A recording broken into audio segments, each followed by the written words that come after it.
redoblar nuestra diligencia no en la construcción de un templo, sino en la construcción de un templo en nuestro corazón.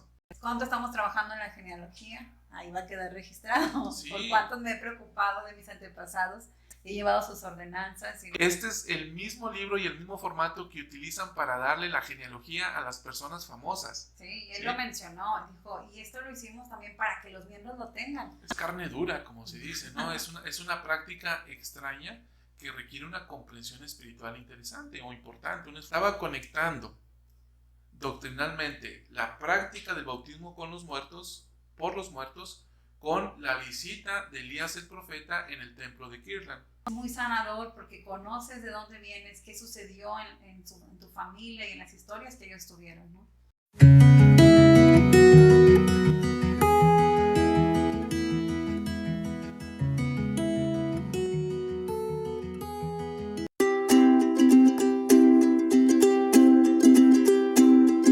Queridos hermanos y hermanas, es un gusto estar de nuevo con ustedes en este nuevo programa de Ven, Sígueme. En pareja con Luz María Rodríguez. Y con tu amigo Salvador Vázquez. Luz, ¿qué vamos a analizar hoy?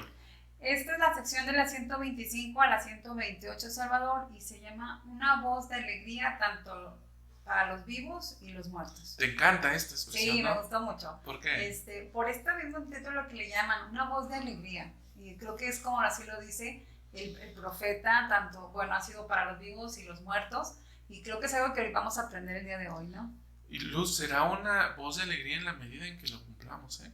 Bueno, sí, cierto. Luz, antes de meternos a la materia de la clase de Ven, Sígueme, ¿qué tenemos para esta semana? Bueno, seguimos analizando los discursos de la conferencia general, como conversaciones que hacemos de 9 a 10 de la mañana, que nos encanta escucharlos, los que ya se unen, gracias por hacerlo, y también les invitamos a ustedes que todavía aún no se han unido en estos análisis de los discursos, que puedan hacerlo. Nos encanta escucharlos, el poder ver sus comentarios, las experiencias que han tenido, para nosotros ha sido muy fortalecedor. Sí, queridos hermanos, los esperamos de lunes a viernes a las 9 de la mañana y seguimos analizando estos discursos de la conferencia general. Importante, lo transmitimos tanto en este canal de YouTube como a través de nuestra página en Facebook. Les agradecemos, queridos hermanos, que estén con nosotros en este trayecto. Superamos los 1000 seguidores en nuestra página, en nuestra fanpage de Facebook. Gracias, hermanos, por estar con nosotros, y también superamos los 600 suscriptores en nuestro canal de YouTube. Así que gracias y ayúdenos a seguir compartiendo este contenido. Así es, pues vayamos, ¿no? Doctrina y Convenio 125, en el versículo 1 hace una pregunta muy importante, el profeta hacia el Señor. ¿Cuál es la pregunta? Dice, ¿cuál es la voluntad del Señor concerniente a los santos del territorio de Iowa? Seguramente aquí nos estamos preguntando, bueno, ¿qué tiene que ver Iowa? Hemos escuchado de muchas ciudades, pero no de Iowa. Bueno, lo que sucedía, Luz, es que recordemos que los santos se asentaron en Nabú y estaban al margen o en la ribera del río Missouri, ¿sí? Este era un río navegable muy ancho. Cruzando el río era el estado de Iowa. Del otro lado del río era el estado de Illinois, que era donde está Nabú. Entonces los santos empezaron a establecerse en ambos lados del río. Por eso es que preguntan los santos y pregunta José, bueno, ¿y del otro lado del río qué hacemos? Y el Señor los manda al otro lado del río. Les dice incluso ahí en las declaraciones de esta sección que van enfrente de Nabú, ¿no? Les dice que construyan una ciudad y que se ha de llamar Zarahemla, ¿no? Sí. Pero aquí versículo 2. Sí, lo interesante es lo que le dice en este versículo 2. De cierto, así os dice el Señor, si los que llevan mi nombre y están tratando de ser mis santos quieren hacer mi voluntad y guardar mis mandamientos concerniente a ellos, congréguense en los lugares que les señalaré por medio de mi siervo José, y edifiquen ciudades a mi nombre, a fin de que estén preparados para lo que está reservado para una época que está por venir. Fíjate, Luz, qué interesante lo que dice aquí, porque el Señor comienza hablándoles, dice, los que llevan mi nombre. ¿Quiénes llevamos su nombre de entrada, no? Nosotros, miembros de la iglesia. ¿Y por qué lo llevamos? Porque hemos hecho convenios con él. ¿Sí? Hemos hablado aquí de que tomamos el nombre al entrar en las aguas del bautismo, pero que terminamos o tomamos el nombre de Jesucristo completa y cabalmente cuando hacemos ordenanzas en los templos. Entonces, si nosotros hemos tomado ese nombre sobre nosotros a través de los convenios, el Señor nos dice lo siguiente, dice, primero, están tratando de ser mis santos. Segundo, quieren hacer mi voluntad. Tercero, guardan mis mandamientos. Y cuarto, congréguese en los lugares que yo voy a señalar. Entonces, estas cosas, estos 4 elementos o cosas, es la que nos dice el Señor que hagamos o cumplamos aquellos que estamos o hemos tomado su nombre sobre nosotros. Y es lo mismo que nos pide hoy en la actualidad, ¿no? Esta parte también que el Señor nos hace. Y me encantó esta parte, Salvador, que dice, están tratando de ser mis santos. Me gusta a mí la palabra tratando, porque si bien el Señor tiene unas expectativas muy altas en cuanto al cumplimiento de los mandamientos, porque Él desea que seamos perfectos, así como Él lo es, y lo vamos a hacer a través de su gracia, me encanta esto porque dice, están tratando, lo cual habla de la bondad y la misericordia y la gracia del Señor al considerar nuestro estado caído. Sí, y que como Él, como tú lo dices, lo está haciendo o reiterando, ¿no? Tratando de ser un santo. Ahora, Luz, ¿qué es un santo? Bueno, el Elder Quentin de Lecoq menciona que en griego la palabra santo significa apartado, separado y consagrado.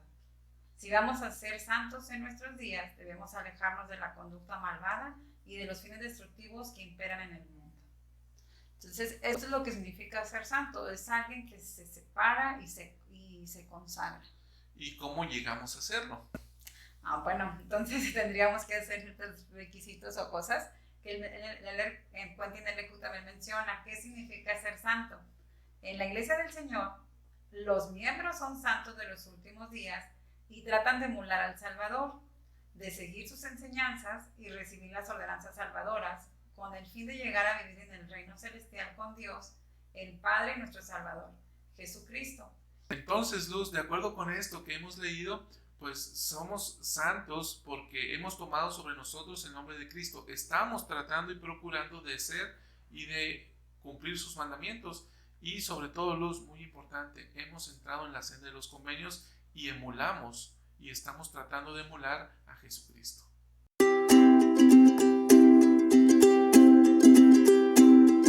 Algo muy importante, Luz, que tenemos que tener en mente es el objetivo primordial que tenían los santos de continuar construyendo el templo del Señor, y el Señor se los reitera en esta revelación. José Smith para la época estaba escondido, estaba de alguna manera huyendo de sus captores. ¿Qué es lo que estaba sucediendo? Los santos ya habían salido de Missouri, pero mataron al gobernador Box, quien es el que había emitido la orden de exterminio sobre los santos.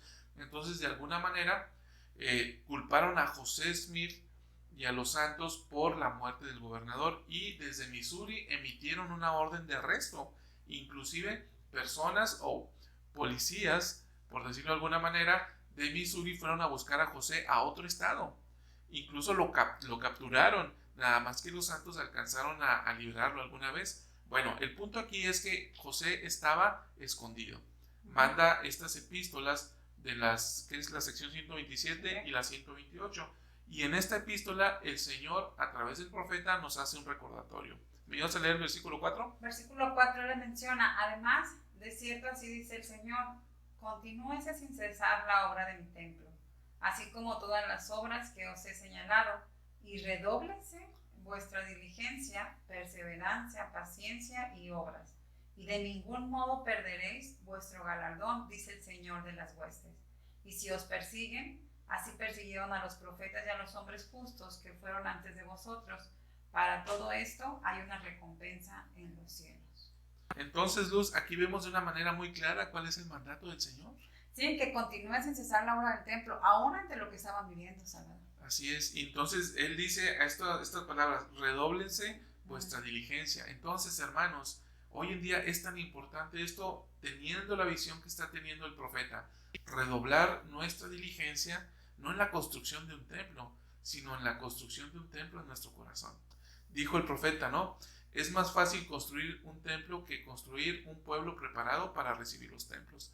Entonces, hermanos, redoblemos nuestra diligencia hoy en día, que el aumento en la construcción de templos se está llevando a cabo alrededor del mundo. Y si nosotros somos merecedores de la bendición de tener un templo en nuestra ciudad, redoblemos nuestro trabajo y estemos ahí, con la mira puesta en el templo del Señor.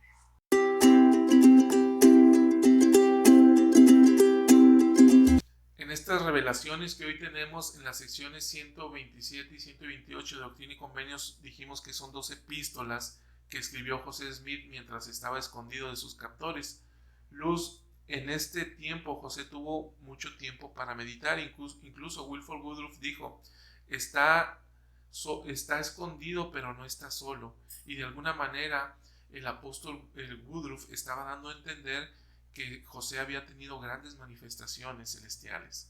Entonces, y estas revelaciones son una muestra de ella, porque si bien José Smith había enseñado acerca del bautismo por los muertos, estas 2 revelaciones ampliaron el conocimiento y el porqué, sobre todo el porqué del bautismo por los muertos, y conectó lo que sucedió el 3 de abril de 1836 en el templo de Qumran con la aparición de Elías el profeta, con el bautismo por los muertos que hasta antes no se había dado. Es muy importante este punto. Sí, incluso él mencionó, el profeta, ¿no? Que él lo iba a seguir enseñando, aunque estuviera lejos de ellos, ¿no? Pero por la importancia que tenía de poder aprender acerca de esta doctrina del bautismo por los muertos. Ahora, Luz, ¿cómo José llegó a este conocimiento? En el versículo 11 de la sección 127 nos dice lo siguiente.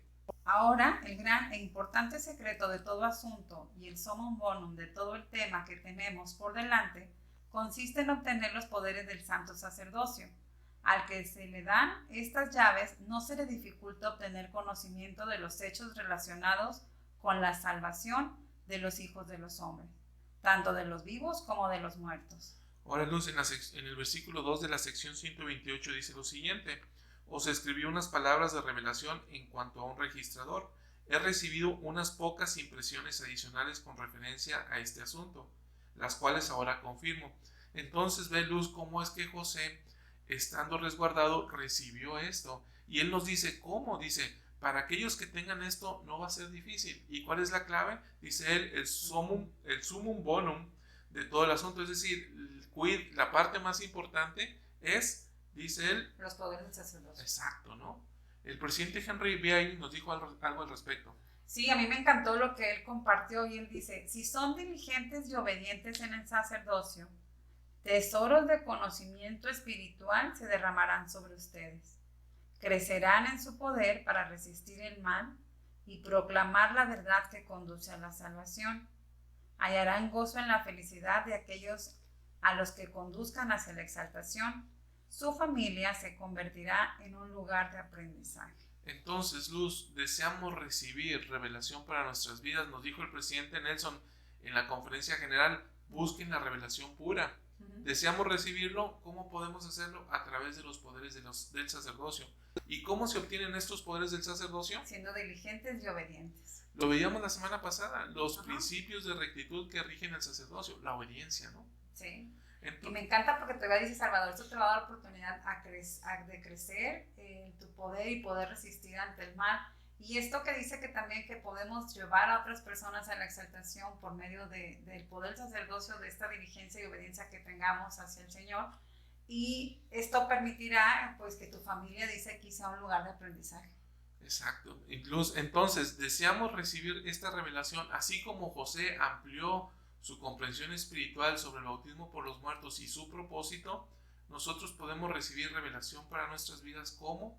A través de los poderes del sacerdocio. En palabras de José Smith dice, a quien posea estas llaves no se les dificultará obtener este conocimiento.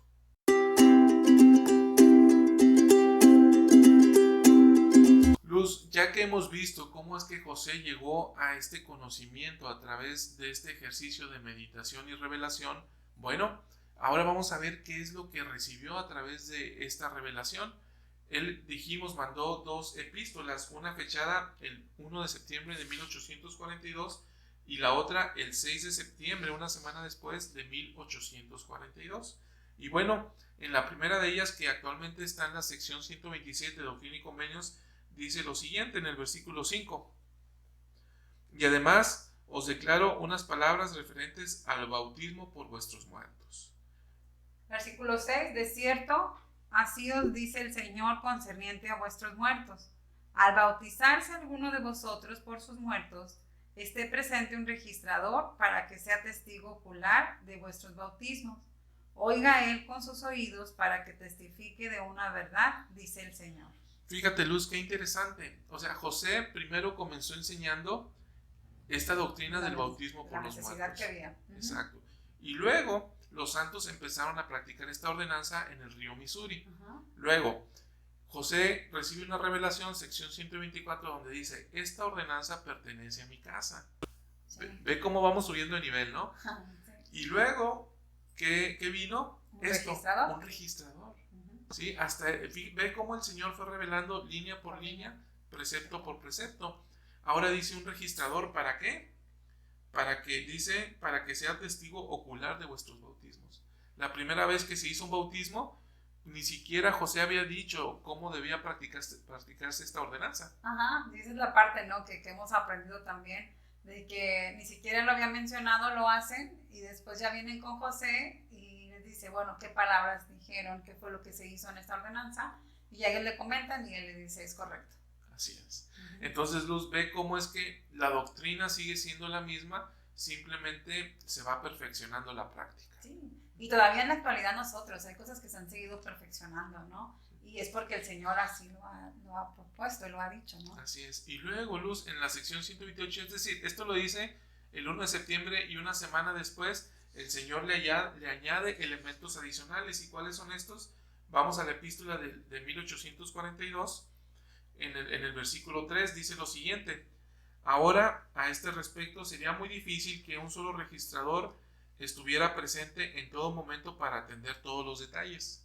Y dice, para evitar esta dificultad, en cada barrio de la ciudad se puede nombrar un registrador que sea hábil para tomar notas precisas y ejerza él mucho esmero y exactitud al levantar un acta de todo lo transcurrido, dando fe en su registro que vio con sus ojos y oyó con sus oídos, haciendo constar la fecha, los nombres y la relación completa de todo el asunto, nombrando también a unas 3 personas que hayan estado presentes.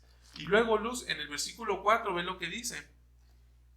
Entonces el registrador general de la iglesia anotará lo registrado en el libro general de la iglesia, con las constancias y todos los testigos que asistieron, junto con su propia declaración de que él ciertamente cree que lo declarado y registrado es verdadero, basado en un conocimiento del carácter general de dichos varones y su nombramiento por la iglesia. Y cuando se haga esto en el libro general de la iglesia, el registro será tan santo y cumplirá la ordenanza, tal como si él lo hubiera visto con sus ojos, oído con sus oídos, y lo hubiera sentado en el libro general de la iglesia. ¿Ves, Luz? Qué interesante, ¿no? Entonces, de un registrador dice además otros 2 o 3 testigos que van a dar fe de lo que está sucediendo, porque el registrador general no puede estar en todos lados, dice. Y esta es la parte que seguimos haciendo en la actualidad, ¿no? O sea, todavía contamos con un registrador y con testigos, ¿no? En las ordenanzas que se llevan a cabo dentro de la iglesia. Si pensamos dentro del templo, sí, vamos al bautismo por los muertos, está el que practica la ordenanza, está la persona que está palomeando lo que se hace, y hay 2 jóvenes o 2 personas, 2 poseedores del sacerdocio, que están dando fe de que el bautismo se realice en la forma correcta.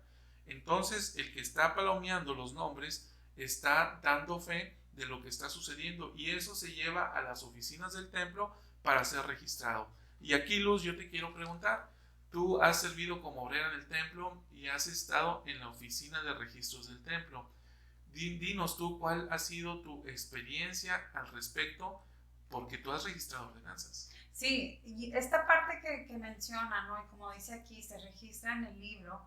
Realmente estos registros se hacen en Salvador, así como ustedes terminan la ordenanza, llegan con nosotros, e incluso no podíamos irnos o salir o terminar sin haber terminado de registrar todas las ordenanzas de ese día que se le han llevado a cabo en el templo, por la importancia de poder registrar siempre nuestras ordenanzas. ¿Cuán minucioso era, Luz? Platícanos. Bueno, es que sí se requería el trabajo de poder estar ahí.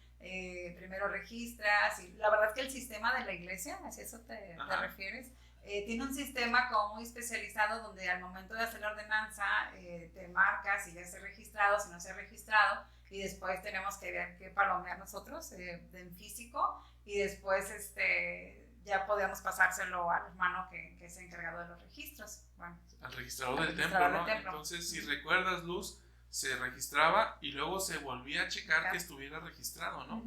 Sí, entonces, el sistema es muy minucioso, y todo esto para cumplir lo que se dice aquí en el versículo 7 y 8 de la sección 127, dice lo siguiente: a fin de que todo lo que registréis sea registrado en los cielos, lo que atéis en la tierra sea atado en los cielos, lo que desatéis en la tierra sea desatado en los cielos.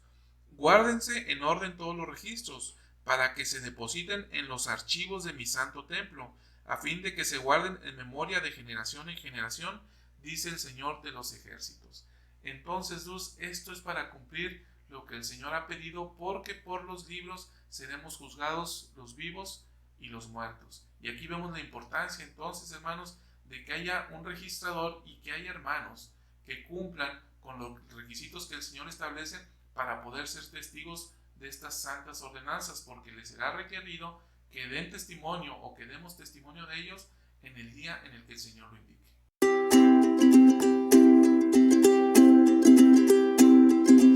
Ahora, Luz, vamos a profundizar un poquito más en cuanto a algunos conceptos doctrinales que el profeta nos dio. Él tuvo este tiempo para meditar y recibir esta revelación, y él nos explica de una manera muy clara, José nos explica de una manera muy clara por qué es importante que llevemos estos libros. Él menciona lo que escribió Juan el Revelador en el libro de Apocalipsis, y dice en el versículo 6, ¿me ayudas, Luz? Además, quiero que recordéis que Juan el Revelador estaba considerando precisamente este tema referente a los muertos, cuando declaró, como está escrito en el Apocalipsis capítulo 20, versículo 12, y vi a los muertos, grandes y pequeños, de pie ante Dios, y los libros fueron abiertos, y otro libro fue abierto, el cual es el libro de la vida, y fueron juzgados los muertos por las cosas que estaban escritas en los libros según sus obras. ¿Ves, Luz? Entonces, lo que viene a continuación es lo interesante, porque si nosotros leemos esta escritura, quizás no la entendamos, pero cuando José nos la explica, lo hace de una manera maravillosa. Ven el versículo 7 que dice, veréis por este pasaje que los libros fueron abiertos, y que se abrió otro libro, que es el libro de la vida, pero los muertos fueron juzgados por las cosas que estaban escritas en los libros, según sus obras. Por consiguiente, los libros mencionados deben ser los que contenían el relato de sus obras, y se refieren a los registros que se llevan en la tierra. Y el libro, que era el de la vida, es el registro que se lleva en los cielos. Así que el principio concuerda expresamente con la doctrina que se os manda en la revelación contenida en la carta que os escribí antes de salir de casa, que todo lo que registraréis quede registrado en los cielos. Órale. Aparte en esos libros, fíjate la importancia, ¿no? Obviamente la principal, como dice aquí, el libro de lo que hagamos en nuestra vida es el que está registrado allá en los cielos, pero también todo lo que hagamos aquí, Salvador, se registrará. El bautismo, bueno, por los muertos, a esto me refiero, que entonces también cuánto estamos trabajando en la genealogía, ahí va a quedar registrado. Sí. Por cuántos me he preocupado de mis antepasados, he llevado sus ordenanzas y lo he hecho, y que es esta parte, por eso que menciona, ¿no? Al principio de lo que mencionábamos, cómo se llamaba o se titulaba Una voz de alegría para los vivos y los muertos. Fíjate, Luz, vienen a mi mente varias cosas después de escucharte. ¿Por qué la iglesia en los templos tiene empleados? Son empleados, no sirven, ¿sí? En la mayoría de los templos son empleados que sirven como registradores, ¿sí? Por esta importancia, la iglesia le da una importancia muy alta. ¿Por qué? Porque es un concepto doctrinal sumamente importante. Como iglesia vamos a presentar un libro ante el Señor, el libro de nuestros muertos y las ordenanzas que se han practicado. Eso hablando como iglesia en lo general, en lo colectivo. Pero individualmente, cada uno de nosotros tiene que tener su libro, y no estoy hablando de algo físico. Cuando hablo de nuestro libro individual, hablo de las ordenanzas que yo llevé al templo de mis antepasados, de mis familiares. Entonces aquí radica este concepto doctrinal donde todos vamos a tener nuestro libro. Ahora, les voy a comentar algo. Hace un par de semanas estuvo con nosotros el hermano Rodolfo Derbez, quien es el gerente de Relaciones Institucionales de Family Search para México y Centroamérica. Y además es el director de Expo Genealogía. Él nos dejó una liga y la vamos a publicar en la descripción de este video y en nuestra página de Facebook. En esa liga es algo que él hizo personalmente para que cada uno de nosotros podamos hacer nuestro libro. Luz, este es el mismo libro y el mismo formato que utilizan para darle la genealogía a las personas famosas. Sí, él lo mencionó, dijo, y esto lo hicimos también para que los miembros lo tengan. Exacto. No solamente las personas famosas tengan ahí su libro registrado, ¿no? de lo que han hecho su genealogía, sino que también nosotros, y a mí me encantó que él dijera, lo voy a compartir para que ustedes también lo tengan, todos los miembros. Exacto, entonces hermanos, pasa a la descripción de este video y pasa a nuestra página de Facebook, La Luz de la Restauración, y ahí vamos a publicar el link para que tú puedas trabajar en este libro y puedas tener un libro aceptable ante el Señor. Desde luego, doctrinalmente el libro que se va a presentar ante el Señor es el del templo, ¿verdad? No este. Muy bien. Ahora, Luz, en el versículo 9 el Señor dice algo muy, muy importante. Dice lo siguiente: a algunos les parecerá muy atrevida esta doctrina que discutimos, un poder que registra o ata en la tierra y también en los cielos. Sin embargo, en todas las edades del mundo, cada vez que el Señor ha dado una dispensación del sacerdocio a un hombre o grupo de hombres, por revelación efectiva, siempre se ha dado este poder. De manera que todo cuanto estos hombres hicieron con autoridad en el nombre del Señor, y lo hicieron verdadera y fielmente, llevaron un registro adecuado y fiel de ello. Y esto llegó a ser una ley en la tierra y en los cielos. Y de acuerdo con los decretos del gran Jehová, no podía anularse. Esta palabra es verdadera. ¿Quién la puede oír? Qué pregunta tan interesante. ¿Quién la puede oír? Aquello que se ata en la tierra es atado en los cielos. ¿Quién la puede oír? Únicamente los que tienen oídos para oír a través del Espíritu. Y en esa medida, hermanos, es que nosotros trabajamos en la investigación genealógica. Es que llevamos nuestros nombres al templo. De otro modo, no lo estamos oyendo.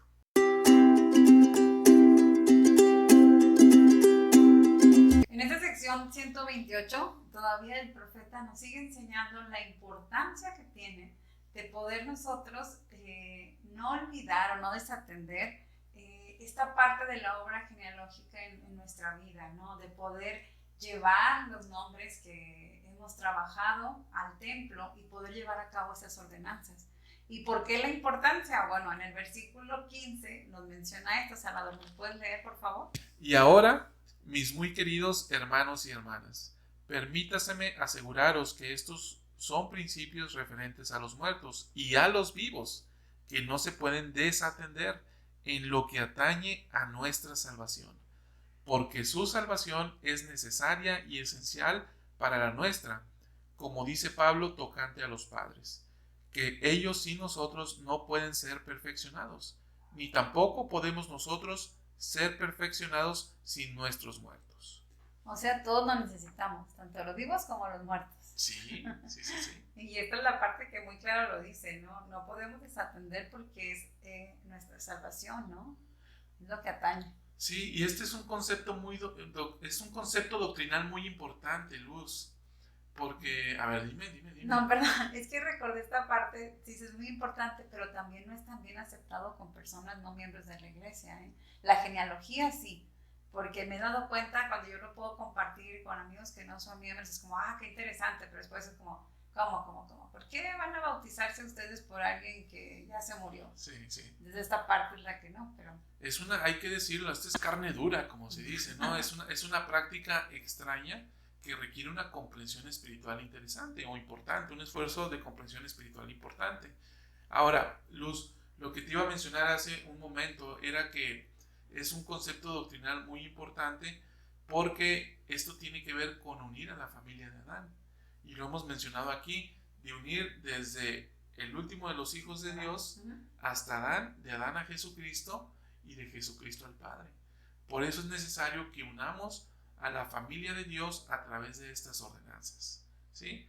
Luego dice Luz en el versículo 17, y este concepto que está en el versículo 17 es muy importante. Ayúdame a leerlo.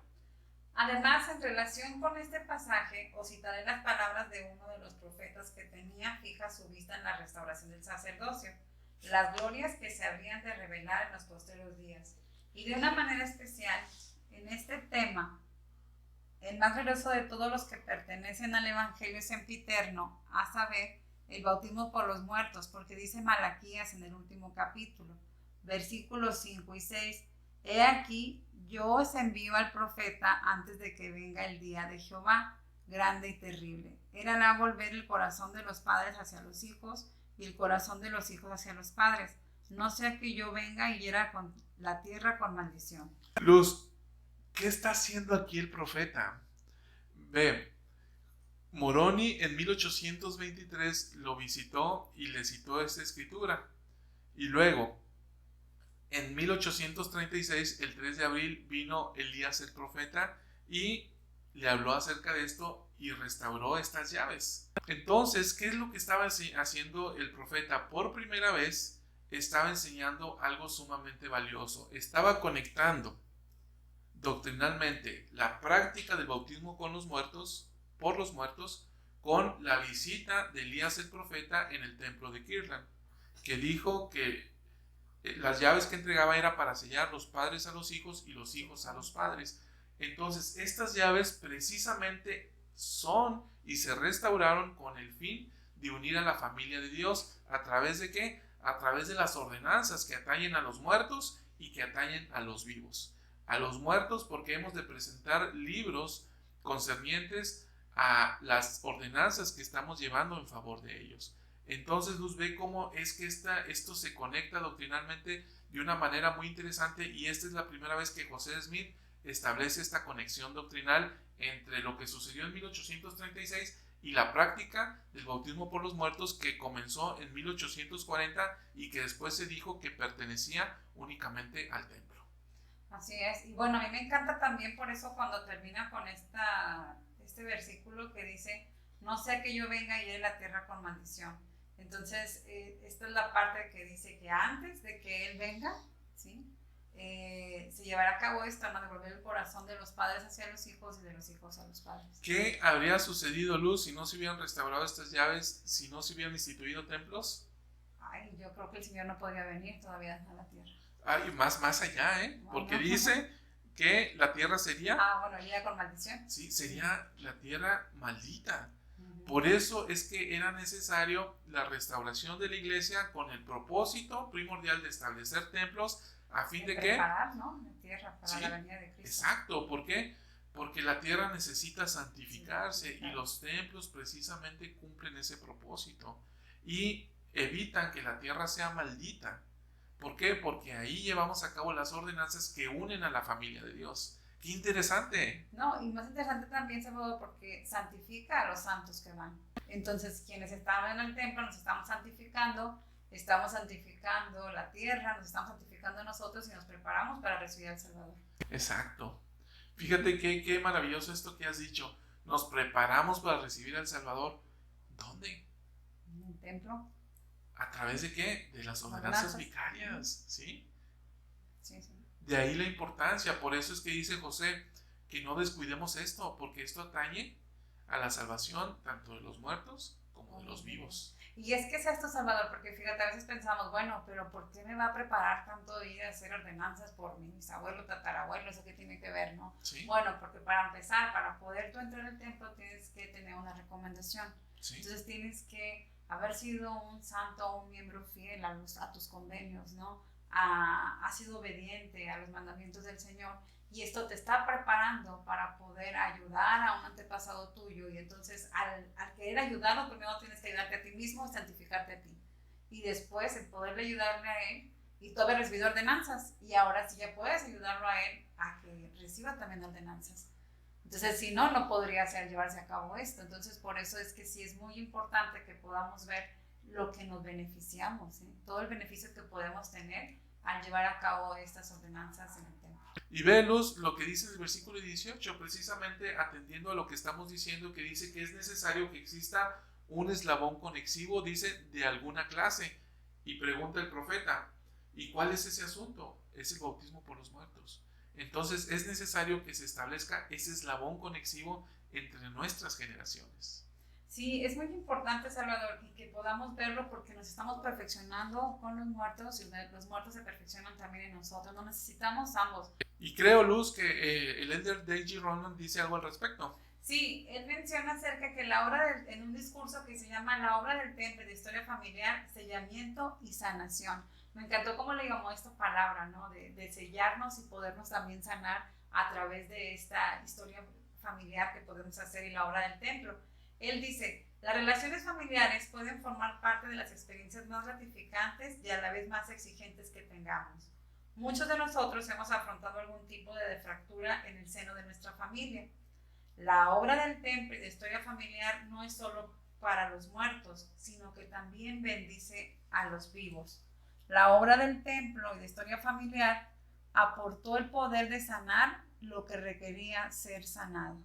Pero al participar en la obra del templo y de historia familiar hoy, también nos hacemos merecedores de las bendiciones de sanación prometidas por los profetas y apóstoles. Fíjate, Luz, qué maravilloso, porque esto me lleva a pensar, dice Malaquías, que a través de estas ordenanzas, o si no las hacemos, la tierra va a ser maldecida. Y aquí el apóstol Rondon dice una promesa fenomenal, maravillosa, porque dice, dice, las bendiciones de sanación prometidas a los padres. Es decir, no solamente la tierra no es maldecida a través de esta obra de investigación familiar y la obra del templo, sino que además nosotros somos sanados a través de esta obra. Sí, eso es maravilloso, ¿no? Porque bendecimos la vida de ellos como la de nosotros. Y a mí me encanta porque hasta él menciona esta parte que hay fracturas, incluso familiares. Hay miembros que nosotros ni conocíamos antepasados, pero simplemente el ir conociendo sus historias o el saber y comprenderlos, y lo mencionó incluso el hermano Derbez cuando tuvimos este programa, es muy sanador porque conoces de dónde vienes, qué sucedió en tu familia y en las historias que ellos tuvieron, ¿no? Muy bien, Luz, ¿qué más nos dice el elder Roland? Cuando reunimos nuestras historias familiares y vamos al templo por nuestros antepasados, Dios cumple bendiciones prometidas simultáneamente a ambos lados del velo. Muy bien, Luz, ve qué maravillosa promesa. Entonces, hermanos, la invitación para todos nosotros, los que estamos ahora escuchándonos, es que hagamos efectivas estas promesas en ambos lados del velo. Hay personas, antepasados nuestros, que están esperando estas ordenanzas. Al hacerlo, no solamente la tierra no va a ser maldita, sino que además se cumplirán las promesas de sanación que el Señor tiene prometidas para nosotros y nuestras generaciones. Así es, Salvador, y pues bueno, que podamos hacerlo, que podamos también bendecir la vida de otros y bendecir la propia. Y pues bueno, gracias por habernos acompañado durante este programa. Ha sido un gusto para nosotros el poder transmitirlo y pues nos esperamos en la próxima. Hasta luego. Hasta luego.